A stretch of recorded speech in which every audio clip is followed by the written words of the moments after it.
Please watch GS News Pokhara. आदरणीय दर्शक नमस्कार। तपाईँ यति बेला GS न्युज पोखरा मार्फत हामीलाई हेर्दै हुनुहुन्छ। तपाईँ हामीलाई कहाँ कुन ठाउँदेखि हेर्दै हुनुहुन्छ कृपया कमेन्टमा लेख्नुहोला। हामीले पोखरा मुनि सडकको अपडेट तपाईँ माझमा राखिरहेका छौँ। यो भिडियोमा विशेष गरेर हामीले तपाईँलाई देखाउँदैछौँ पोखराको यो अमरसिंह चोक बुद्ध चोक साइडमा जुन बिजुलीको तारहरू अन्डरग्राउन्ड गरिएको छ। यहाँ तपाईँले पोलहरू देख्न पाउनुहुन्न र रातमा हिँड्दाखेरि चाहिँ एकदम अँध्यारो हुन थालेको छ। अझै अघोषित लोड सेडिङको बेला त रातको समयमा यहाँ अँध्यारो नै चकमण्ड जस्तो हुने गर्छ।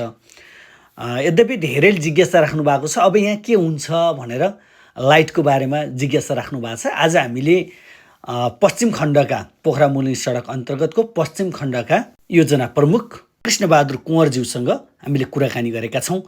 यो अन्डरग्राउन्ड जुन क्षेत्रमा भएको छ यो क्षेत्रमा चाहिँ सडक बत्तीहरू कसरी राखिन्छ त्यो बारेमा। अहिले त पोखराको यो अमरसिंह साइडमा अन्डरग्राउन्डै छ वायर चाहिँ बिजुलीको।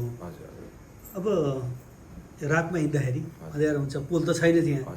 मान्छेहरूले धेरैले के जिज्ञासा राखिरहनु भएको छ भने अब यहाँ के हुन्छ भनिरहनु भएको छ। त्यो के हुन्छ सर? त्यो हाम्रो त्यसमा के भन्छ मिडियनमा चाहिँ हामीले लाइट राख्छौँ। हामी त्यहाँ हाम्रो लाइटिङको फेसिलिटी पनि छ हाम्रो होइन। त्यो मिडियनमा चाहिँ हामी लाइट राख्छौँ। त्यसको लागि अहिले मिडियनमा हामीले पाइपहरू पनि राखिरहेको छौँ ठाउँ ठाउँमा। पोल राखेरै हुन्छ कि त्यसको लागि चाहिँ पोल हुन्छ त्यहाँ बिचमा चाहिँ पोल हुन्छ। अब अरू साइड साइडतिर चाहिँ अब हामी पोल ब्याक बनाइयो होइन। लाइटको लागि चाहिँ जसरी पोल चाहिँ राख्नै पर्छ पोल चाहिँ राख्छौँ हामी। अहिले अमरसिंह चोकमा ढिला भएको चाहिँ खास किन भन्दा त्यहाँ कन्ट्राक्टरले हाम्रो त्यहाँ इन्टरसेक्सन डिजाइन चाहिँ भर्खर फाइनल भएको छ। अनि त्यो इन्टरसेक्सनमा चाहिँ अब सिग्नल राख्नलाई चाहिँ डक राख्नु पर्यो। डक राख्नलाई चाहिँ हाम्रो अहिले पेमेन्ट भएको काटेर राख्नुपर्छ।